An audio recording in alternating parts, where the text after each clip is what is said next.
In this Cyberpunk 2077 news update, John Mamus, head of CDPR's Krakow office, answered a myriad of questions on Cyberpunk 2077 concerning censorship of 2077 in Australia. John believes the game should not have any issues clearing the classification board. Mamus is quoted as saying, "I was concerned about censorship because I know Australia has issues with drugs, and the other thing is sexualized violence. Those are the two things that can kill your product.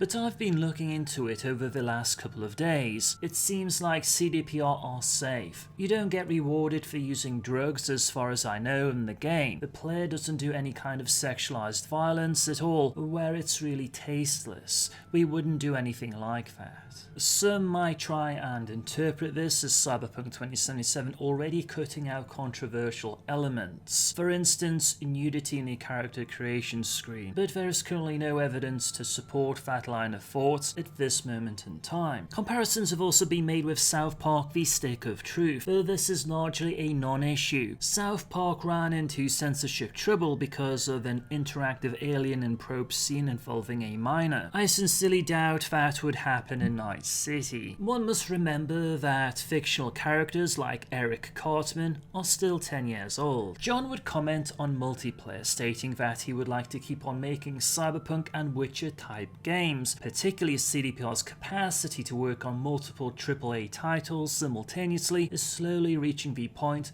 where they might be able to do it. However, there should be no expectation of multiplayer support on the launch of Cyberpunk 2077 next April. On a possible Switch port of Cyberpunk 2077, John commented that many thought Witcher 3 would not be possible on the Switch, but in his opinion, Cyberpunk 2077 would be unlikely. Overall, he thinks that CDPR are very confident of hitting the April 2020 release date, albeit some are scared about it, which is normal, but he insists there is tremendous excitement in the Krakow office based on the feedback that CDPR have been receiving. Cook and Becker have revealed a new set of limited edition official prints for Cyberpunk 2077 based on images created by artist Josen Deathburger Gonzalez. These are the same images used for the Steelbook versions of the game. The images include the Valentinos, Tiger Claws, Maelstrom, and Voodoo Boys. Sebastian Kalemba, CDPR's head of animation, shared a photo of his new gun, describing it as a Rostovich shotgun. I don't know about you, Chumba, but Sebastian has an uncanny resemblance to Ripperdoc Victor Vector. Thank you